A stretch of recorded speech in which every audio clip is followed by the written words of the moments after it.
Good morning, everyone. I'm John Myrie, and welcome to the Wisconsin Northland Outdoors. On this week's show, we have tips and reports for you from Ken down at Hayward Bait and Bottle, and then we talk in depth on fishing electronics with Hayward Area Fishing Guide Bill Kutka. Lots to cover on this week's show, all coming up right after these messages. Get on the water today with the Lund Catch of the Year at Hayward Power Sports. We have Lunds in stock, rigged and ready with Mercury outboards. Save $1,000 on a 1650 Angler SS, $2,500 on a Lund Impact, or a whopping $3,000 on a 1975 Pro V Sport. Lund features boating's best warranty with 3 years of bow to stern and lifetime hull coverage. And no boat holds its value better. Get your Lund at Hayward Power Sports, just 10 minutes east of Hayward on Highway 77. Riding along in my automobile. Bumping into things unexpectedly? Make your first choice for collision repair. Ernie's Auto Body, featuring the most advanced collision repair facility in Northwest Wisconsin. With a state-of-the-art spray bake down draft paint booth for that better-than-new finish, laser technology for precision frame alignment, loaner cars available, computerized estimates, written guarantees, and documented unmatched customer service. The clear choice is Ernie's Auto Body, south of Hayward on Highway 63 and Nursery Road, where quality is no accident. Lynn's Custom Meats and Catering welcomes you to stop by for their great lunch menu. And while you're there, Lynn's also has a great selection of custom-cut meats and sausages, as well as many varieties of snack sticks, jerky, fresh cheese curds, and much more. Lynn's is open Mondays through Fridays from 9 to 5:30 and 9 to 4 on Saturdays. Lynn's Custom Meats and Catering in Hayward. Hi, this is Ann the Tool Girl from M&M Rental. Here at M&M Rental, we have it all for you do-it-yourselfers and contractors. Concrete tools, metal brakes, man lifts, log splitters, skid steers, and everything you'll need for excavating and trenching, plus much more. And for fun on the water, we have jet skis, ski boats, pontoon boats, fishing boats, kayaks too. From lawn care equipment to tools and sporty goods. We have it all and we deliver. Give us a call at 634-3146. M&M Rental, located on Highway B, Hayward. We're talking to Ken down here at Hayward Bait and Bottle. And Ken, been a little while since we've had you on the show here. You've been too busy working or fishing, one or the other? Traveling, fishing, working.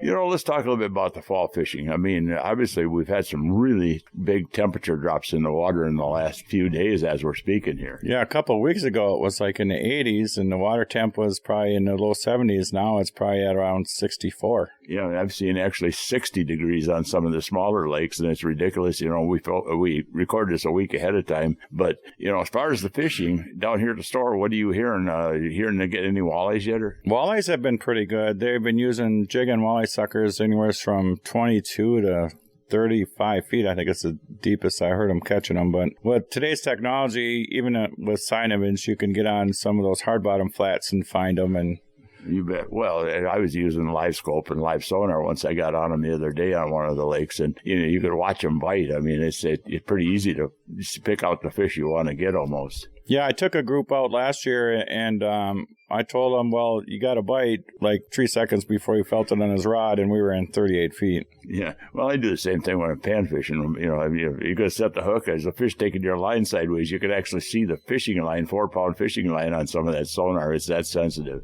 Yeah, it's almost cheating to a point. You bet. Well, you know, but you still, most people don't really get the full potential out of any of the sonar they've got, because it takes a learning process, and you got to learn it. Number one, you got to have it set up right.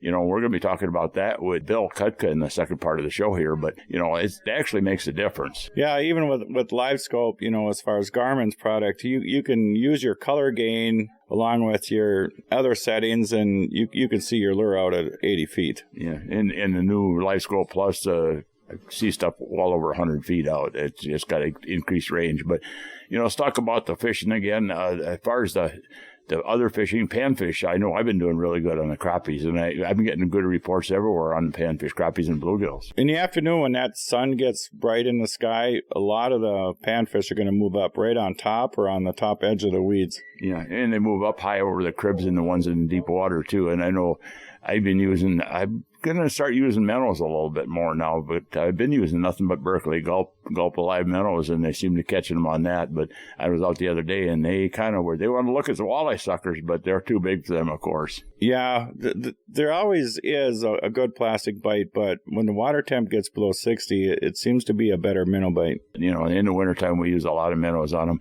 How about muskie fishing? You heard much on that? That was a little bit on the slow side, but it should be starting to pick up right now. I know they had that youth muskie hunt thing on Moose Lake the other day. They caught quite a few fish. It was down from previous years. Of course, the attendance was down, number of kids out there. But the fish all seem to be smaller fish. Well, with the late spring, lack of weed growth, high temperatures for, up till like 2 weeks ago, the muskies seem to have less areas to roam, so they stay put where all the food congregates. Now, when the water temp drops, they'll be a little more aggressive. Yeah, and speaking of food, the food should start to taper off a little bit now. But, it was just a week or so ago we had bugs hatching out there yet. I mean, there's been a tremendous amount of food and forage in these lakes. We talked about this many times on the show, but that actually makes the fishing tough. Fish, they eat a lot because their metabolism's up, but it's all over with. Wham, bam, they get their dinner and they're done for the day. Yeah, you can use your electronics to see if the hatch is going on a lake. For instance, if you could turn your gain up so you can really see the thermocline. Now, if you see where the thermocline is and it's pretty busy underneath you and above, you know that there's an insect hatch going on the lake. Yeah, and something I'll add in right now, too, is we get to this time of year, if you think you're seeing a whole lot of bait fish in the water, you might be seeing leaves because the leaves show up as little fish in the water a lot of times. So the leaves start to sink. Yeah, especially this time of year, you get on the windy side of the bank and live scope just picks them up real easy. You bet. How about bass fishing? I know you spend a lot of time bass fishing. You've won some pretty nice tournaments over the years. Let's start out with largemouth. Anything going on there you heard? Weed lines are pretty good. There is some deep cribs that will hold them, both largemouth and smallmouth, but mainly try to find the greenest weeds and areas where it has a lot of bait. And I like throwing a jig on them, or, jig worms work really good too, especially this time of year when the dying weeds seem to settle on the bottom of the lake. A lot of fish will suspend along, the weed line. You see, I've seen this, but if you see times when largemouth, if you get some weeds, especially if there's rock there, they seem to go toward rock a little bit more. Yeah, they do. Crawdads are probably both smallmouth and largemouth, one of their favorite foods. And the crawdads, they ain't going to migrate out to the muck until probably right around ice. Yeah. But if you could use electronics and find those bare areas up on the rocks, for instance, like cabbage grows on a harder bottom than water milfoil, so you could find cabbage, water milfoil, and bare spots. You kind of found a little honey hole. I know you mentioned smallmouth, and this is one of my favorite times to go after big smallmouth. You can catch some really big fish. Well, even 2 weeks ago, the topwater bite was starting, certain barometer. Topwater is usually always barometer driven, but towards the fall, it seems like high sun triggers a topwater and a spinnerbait bite, especially for smallmouth. What depths are you looking at them now? The ones I've been finding are still pretty deep. In some of the clear waters, they are pretty deep, but, like on the flowage, they're going to probably be 10 feet and less. Lacuta ray, you can find them from 3 feet all the way to 18, 19 feet on the deep weed lines. And now is the time of year where spinnerbaits work good on Lacuta ray. I've had some southern bass fishermen make a comment that fishing on the flowages, whether it's Moose Lake or the Chippewa flowage or whatever, fishing the smallmouth in those lakes is more like fishing largemouth than it is smallmouth because most of the time of the year they are shallower. Especially this year, due to the fact is that the water on the flowage was lower than average for the previous 5 years. So it pushed a lot of that inside weed line, stumps, hard bottom areas up shallow, and the smallies just moved to the deeper edge because that's where all the bait is.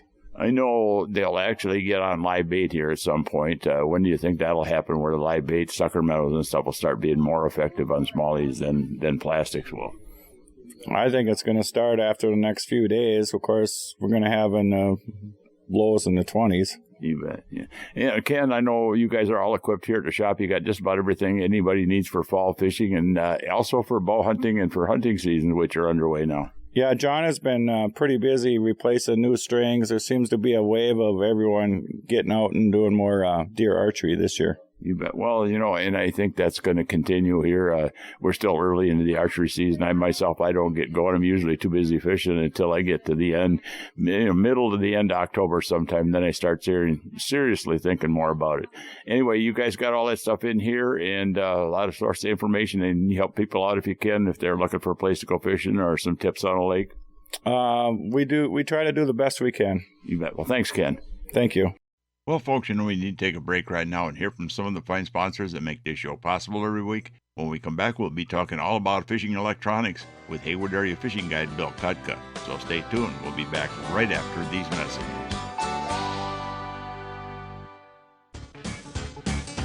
Hunters and anglers, Hayward Bait and Bottle is your one-stop sport and bottle shop in the Hayward area. Stop in and check out the huge selection of fall muskie, bass, walleye, and panfish tackle. They also have a great selection of tree stands, camo, ammunition, scents, hunting supplies, and much more. Gear up for the fall at Hayward Bait and Bottle. And while you're there, check out the bottle shop for a full selection of beer, wine, and liquor, too. Hayward Bait and Bottle is your one-stop sport and bottle shop in the Hayward area. The Hayward Lakes Visitors and Convention Bureau in Sawyer County, Wisconsin welcomes you to our Northwoods hometown.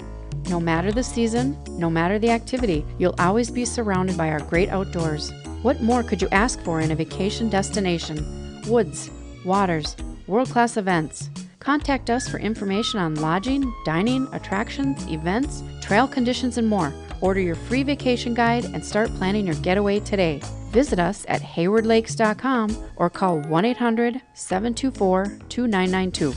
The Sea-Doo pre-order sales event is on at Hayward Powersports. The best way to guarantee a new 2023 for next year, and the only way to get the Sea-Doo RXPX Apex 300 Exclusive Edition. As a bonus, you'll get 2 years of BRP warranty coverage for free. Whether you're looking for a traditional Sea-Doo personal watercraft or a Sea-Doo switch pontoon boat, this is the best way to get what you want. Or we still have a few 2022 models in stock that offer no payments and no interest financing for 6 months. See Hayward Powersports today, just 10 minutes east of Hayward on Highway 77. Welcome back to another segment of this week's Wisconsin Northland Outdoors, and this part of the show is brought to you by the Hayward Lakes Visitor and Convention Bureau. For more information on lodging and vacationing here in the Hayward Lakes area, check out their website at haywardlakes.com. Well, folks, last week we had Hayward Area Fishing Guide Bill Kutka on here talking about fall fishing. We've got him on again this week, but this week we're going to be talking all about fishing electronics and how the electronics that we have available today can make you a better angler and help you catch more fish when you're out there in the lakes. We're talking again to Hayward Area Fishing Guide Bill Kutka, who's actually fished a lot of pro walleye tournaments over the years. And Bill, we mentioned on another show here electronics and how key they are to finding fish, and it's getting to be more and more intense as far as the electronics we have available to us out there and how effective they can be. Oh, for sure. Thanks, John, again for having me. I really appreciate it. But electronics are my, my eyes to my boat. I'm blessed to be supported by Lowrance. I run the HDS 12 Lives. I've got 2 up on my bow, 2 on the dash, and I also installed one back by my live well for when I'm trolling. And also have the active target mounted up on my Altera trolling motor with Cornfield Crappie. Actually has a third-party or aftermarket ability for the retracting trolling motors, so I can put it right on my trolling motor. Well, and there's a wide range of stuff out there from different companies, but the big three are your Humminbird, your Lowrance, and your Garmin now, and they're all pretty competitive as far as stuff. And if you go out there and start looking at boats in the country, actually even some of the pros out there will run multiple different brands in the boat, depending on what the availability and stuff is. A lot of the guides up here run Humminbird. I've had Humminbird stuff for years. It's really good stuff. I did run Lowrance in the past years ago. In the last couple of years with this COVID stuff, due to availability, I wanted to go to a live sonar. I actually added a Garmin live scope system to my boat, and it all worked good. But when do you start determining what electronics do you start with? Let's go through the basics here. If you're searching for structure out there, what are you going to use? You're going to use your regular sonar. You're going to use your down imaging, side imaging, your live. What do you start with? So the answer is yes. If I'm in really skinny water, I'll have my down scan and I'll have my side scan on. But 90% of the time when I'm in a search mode, I've got multiple screens. If you were to get in my boat, I've got different selections. I can just, quick advance to my screen sets. But my favorite is to do the good old sonar up on top right corner, top left on my screen. I'll have my down scan, and then the bottom half of the screen horizontally, I'll have my side scan. And the reason I like to do the sonar and the down scan is the down scan to me, it just really magnifies and lets me distinguish, fish and bait and structure. It's just a great optics, and I'm always running my side scan. Usually about 60 foot out. Depending on the water I'm in. Of course, the deeper you are, the tougher side scan is. But I also use side scan to see what's suspended. A lot of people don't realize that just because you've got that dark cone under the boat where you're basically going down to the bottom, you're still marking, suspended fish in your side scan. So. Well, you bet. And that's kind of what I think a lot of us do is I think we're finding, transition zones and finding where it goes from mud to rock, transition, or finding cribs and brush piles and any of that stuff out there. I think clearly when you're kind of in the search mode, going to the side scan or side imaging is going to be your big benefit because you can see out to the side of the boat, and also you can GPS waypoint any of those spots that you do find too. And then once you find them, you can dial in on them by going over the top of them and looking at them with your regular sonar, or like Humminbird calls it 2D sonar, or you can go in there with your down imaging or down scan, and you can look at it and take a fine look at it. Oh, for sure. And I get caught up in this, and I think the best thing I can recommend to people is, when you're marking things, stay consistent. A rock pile is going to be this icon. A crib is going to be this icon. I think I have probably 1,200, 1,400 active waypoints on my 12. And I can look at that and say, okay, that's a rock pile. That's a crib. Just because you caught fish there, unless you're staying in a tournament, or unless you're staying in a period of a week or two fishing fish, and you want to see what they're going to do, get rid of those fish marks. A lot of people just keep, marking. Same thing with your trails. After a while, it's just one big, red blob on a hump. You don't need to know how you trolled it yesterday or a couple days ago. You want those to be as clear and succinct as you can, and also remember what you marked. I learned that the hard way. I was like, what the heck was that? So, and there's days, John, if I don't have a trip or after a trip, I'll go out and I'll just run around for an hour or two, look for spots, mark spots, or while I'm trolling, to your point, just because you're out there trolling and you're hoping you get a fish too, be aware of your electronics all the time. Take advantage of, trolling at, 1.5 to 3 miles an hour. You're investigating the lake at the same time. So as you're trolling and you're looking for fish, mark spots that you either want to come back and look at or that are a particular structure and make it a permanent mark. Well, and you mentioned a clutter with GPS waypoints too. You ought to look at my machines. There's thousands of GPS waypoints. And I don't label anything. But I've always relied on my memory to sort it out. And I run into GPS waypoints that what is that for? I know. It's funny you say that because I always like to banter in the boat when I'm guiding. I like the people to be comfortable and stuff, and you always ask them about them. Their lives, and I'm telling them about mine. But I always joke if I forget something. I said, of all the things I've lost, I miss my mind the most. and I'll be damned. I've learned to cleanse that. Actually, who taught me that was Ron Hunter with Lowrance. He follows us around on the tournament trails, and wherever I'm at, Ron will come jump in my boat. He'll update me, or he'll give me a new trick, or he's the one that told me. He goes, "What are all these marks?" I said, "I don't know, Ron."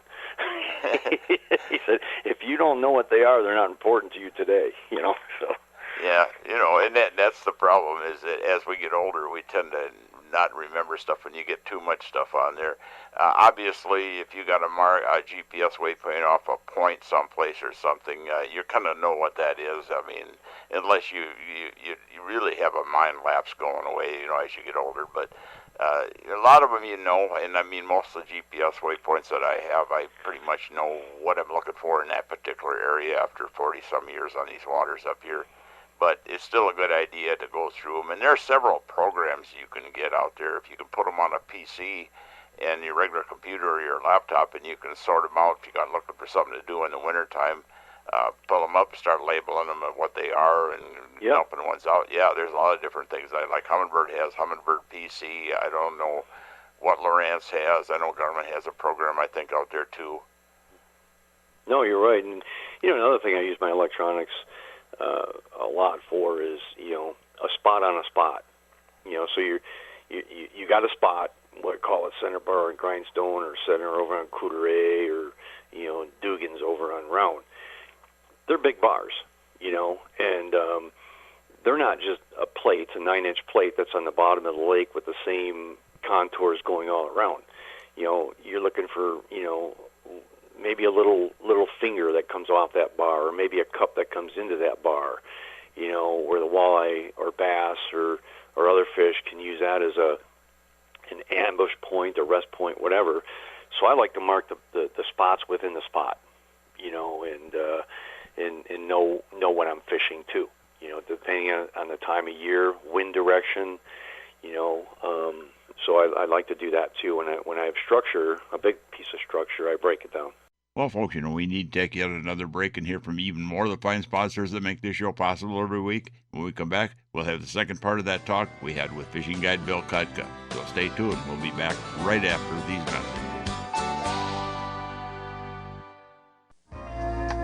Are you in need of marine service? If so, call Earl's Marine, located on County K between the Big Lakes. Earl's Marine is a local Johnson Avenue authorized sales and service representative. Need a boat lift? Earl's Marine handles shore station. Need a boat or a pontoon for a few days? Just call for rental information. Since 1966, Earl's Marine has provided outstanding marine service to this area. For outstanding service, open 7 days a week for sales, and they have live bait, tackle, and fishing licenses too. Call Earl's Marine today at 715-634-4783. This year, Dr. Ostrander and his staff at Hayward Animal Hospital will be celebrating 30 years. They thank you for your patronage. Hayward Animal Hospital continues to accept new clients and offers urgent care appointments daily. For same-day urgent care or emergency surgery, make sure you call early in the day, as appointments fill rapidly. They open at 8 a.m. Hayward Animal Hospital is located 1 mile east of Hayward on Highway B. Call 715-634-8971. If you'd like to have your time fishing be more enjoyable and productive, hiring a fishing guide can be a good investment. Whether it's learning more about fish patterns throughout the year, learning how to use your depth finder to find the best spots and fish, learn how to use that GPS to get the most out of it, or learn better boat control. A day on the water with a guide can really help you to be a better angler, as well as make a day on the lake very enjoyable. To book a guide trip this year or get more information, you can find us on the internet at www.wiscnorthlandoutdoors.com, and then just click on Area Guides.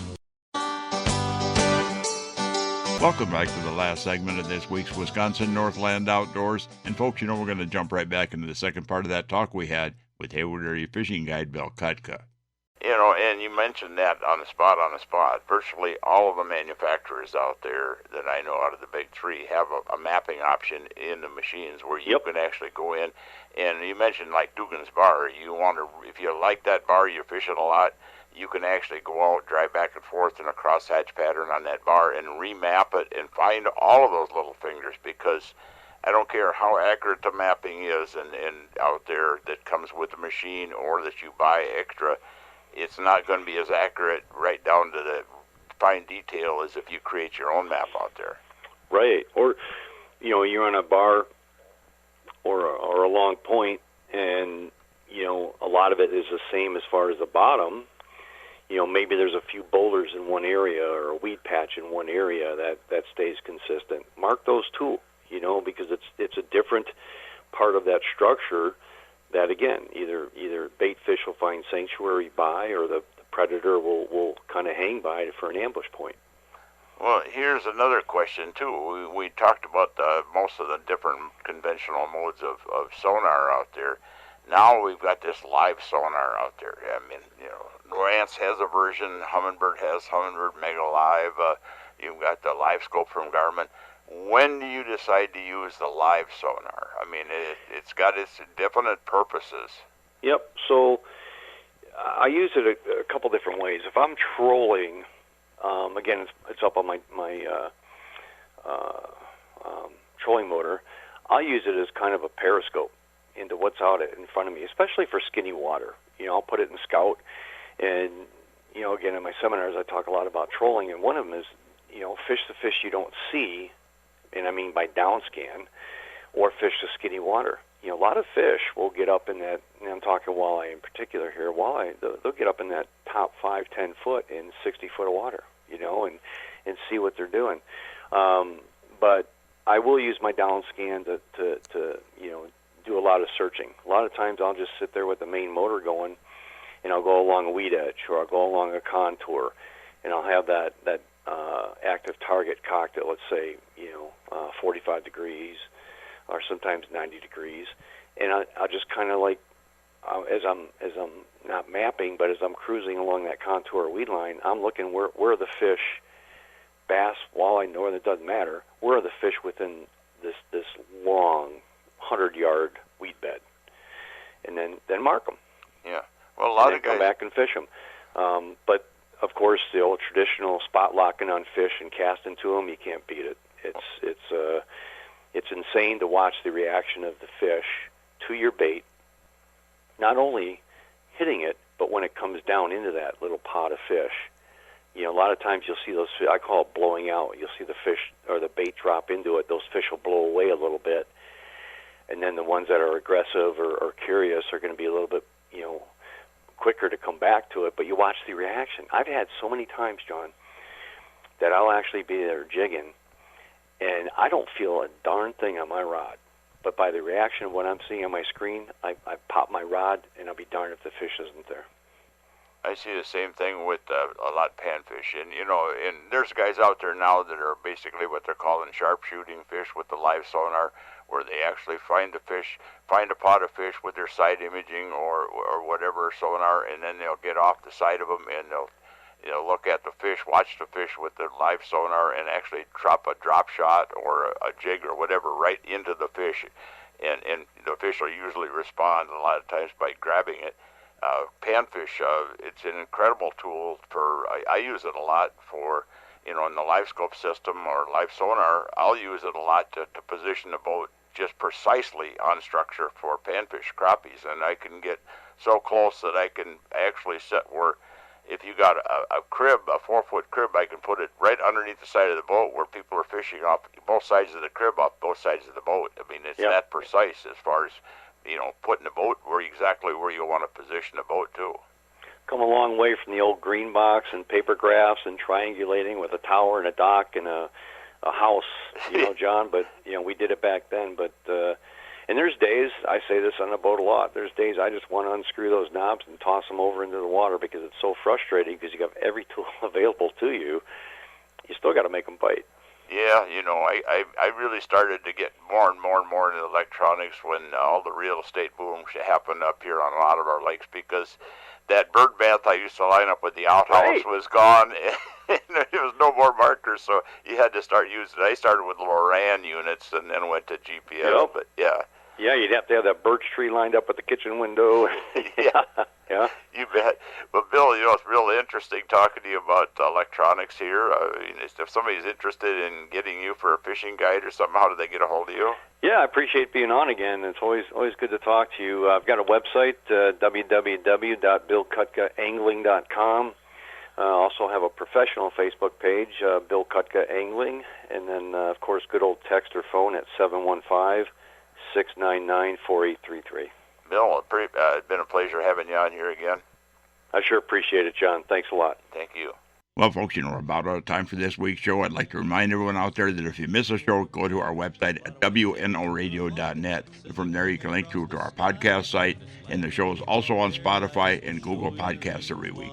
And also, if you're looking for information on vacationing and lodging here in the Hayward Lakes area, check out the Hayward Lakes Visitor and Convention Bureau website at haywardlakes.com. Thanks for listening, folks. We're out of time, and we'll be back again next week with another interesting show for you. Listen with me, I'm gonna take you there to our Wisconsin outdoors, our Wisconsin outdoors. This program has been produced and hosted entirely by Wisconsin Northland Outdoor Communications. Any and all views expressed are not necessarily those of the station.